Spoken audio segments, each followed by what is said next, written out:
Lok Sabha elections अभी चालू होने वाले हैं, बिहार इलेक्शंस अभी सर पे हैं और नीतीश कुमार की क्या योजनाएं हैं ये सबको पता है।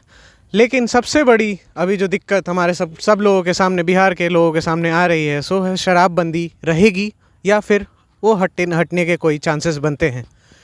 यहाँ पे नीतीश कुमार के द्वारा कोई भी टिप्पणी नहीं की गई है कि शराबबंदी के मुद्दे को लेकर। हालांकि आम लोगों का ज़्यादातर मत शराबबंदी को हटाने के लिए ही है, क्योंकि शराब एक ऐसी चीज़ है जिसे फ़िल्टराइज़ करके अच्छे से क्लासिफाइड किया जाता है, तब उसको किसी बोतल में दिया जाता है, लोगों को प्रस्तुत किया जाता है या लोगों को प्रदान किया जाता है। लेकिन हालांकि जब यहाँ पे शराब बंदी हो गई है तो लोग सस्ते शराब के बोतलें ख़रीदने में आतुर हो गए हैं, उसी को महंगाई में ख़रीदते हैं, ब्लैक में यहाँ पे शराब बिकती है।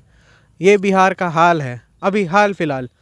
लोगों का ये कहना है, जब हम लोग दूसरों की संपत्ति बढ़ाएं, हम अपने सरकार की संपत्ति क्यों ना बढ़ाएं, जो हम बिहार के आने वाले निजी योगदानों में हम अपना योगदान भी दे सकें। लोगों का मानना ये भी है कि शराब बाकी स्टेट में अच्छे प्रगति का मार्ग है। लोग शराब पीना बंद नहीं करते हैं, लोग कहीं ना कहीं से शराब खरीदते ही हैं, लेकिन वो शराब ज़्यादातर जब जहरीली निकल जाती है तो उससे लोगों की मृत्यु होने के बहुत ज़्यादा ही चांसेस होते हैं। और यहाँ पे मृत्यु अभी एक सामान्य शब्द नहीं रह गया, ये लोगों के बीच एक भावना बन गई है कि शराब से मौत होती है। शराब से मौत होती है ये सत्य है, लेकिन अनफिल्टराइज शराब से बहुत दर्दनाक मौत होती है, बहुत ही तुरंत मौत होती है। यहाँ पे बहुत सारे केस दर्ज हुए, बहुत सारे अपराधियों को पकड़ा भी गया जो शराब बेचते थे। कच्ची शराब, नकली शराब, क्या होता है ये, चलिए जानते हैं। कच्ची शराब और नकली शराब, इनको फ़िल्टराइज़ नहीं किया जाता। जैसे किसी भी शराब को, चाहे आप कोई भी ब्रांड पीते हो, उसको फ़िल्टराइज़ करके आप तक पहुंचाया जाता है। लेकिन ये जो शराब होती हैं, इनको कभी भी फ़िल्टराइज़ नहीं किया जाता, क्योंकि शराब को बनाना मुश्किल नहीं है, उसको फ़िल्टराइज़ करने में ज़्यादा पैसा, ज़्यादा इनकम और ज़्यादा सोर्स लगते हैं। और उसके बाद तो जो सरकार की नीतियाँ होती हैं उसके हिसाब से लोग अपने हिसाब से लोग खरीदते हैं, चाहे फैक्ट्री वाले उस चीज़ को प्रदान करते हैं आम लोगों के बीच। लेकिन हालांकि जब शराबबंदी यहाँ पे जब जारी हो चुका है तो यहाँ पे लोग नकली शराब खरीदने पे आतुर हो गए हैं।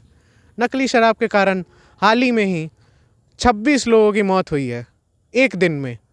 ये चीज़ें बिहार को और पीछे ले जाती हैं। इनके बिहार की प्रगति में ये एक बहुत बड़ा दुर्भाग्य की बात है कि यहाँ पे कभी भी ये चीज़ नहीं माना जाता कि शराब एक अच्छा ज़रिया है, एक प्रॉफिटेबल धंधा है आगे इस प्रगति को, अपने इकोनॉमिक्स को बढ़ाने के लिए। बिहार स्टेट में सब कुछ है, यहाँ पे किसी भी चीज़ की कमी नहीं, यहाँ पे लोग हैं, यहाँ पे सस्ते लेबर्स हैं, यहाँ पे सारी सुविधाएं हैं, लेकिन कोई भी इस चीज़ को मानना ही नहीं चाहता।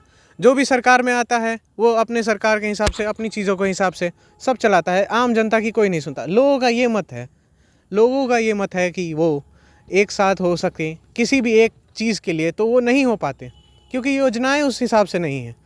योजनाओं के हिसाब से अगर देखा जाए तो अभी नीतीश कुमार जी नज़र आए थे नॉर्मल पब्लिक से बात करते हुए पटना में, लेकिन वहाँ उससे भी कोई निष्कर्ष नहीं निकला।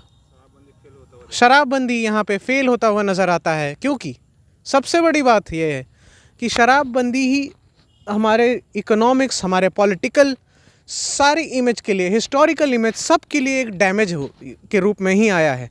डैमेज के रूप, बहुत बड़ा एक डैमेज का रूप साबित हुआ है। ये शराबबंदी नाम का एक धब्बा हमारे पॉलिटिकल करियर्स पे लग गया है। यहाँ पे बहुत सारे नेताओं के पॉलिटिकल करियर्स पे लगा है। यहाँ पे नीतीश कुमार जी को इस मामले में सहयोग दिखाना चाहिए लोगों के प्रति। यहाँ पे बहुत सारे अपने लोग, जो उन्होंने जब मीटिंग की थी तो बहुत सारे लोग अपने परियोजनों के बारे में, अपने परिवार के बारे में, अपने बाकी लोगों के बारे में, आस पड़ोस के लोग के बारे में, सब के बारे में उन्होंने कहा कि शराब सारे लोग पीते हैं, तो क्यों ना उसे फ़िल्टराइज़ कर दिया जाए, उसे इकोनॉमिकली यूज़ किया जाए अपनी प्रोग्रेस में, बिहार की प्रोग्रेस में, बाकी स्टेट्स के प्रोग्रेस में। शराब एक बहुत ही अहम रोल निभाता है और बिहार में भी ये एक अहम रोल निभा सकता है। लेकिन इसके लिए सबको एक मत होके सोच विमर्श करना पड़ेगा। नीतीश कुमार जी को इस चीज़ के ऊपर सोचना ही चाहिए। धन्यवाद। मैं आदित्य कुमार, CAV न्यूज़।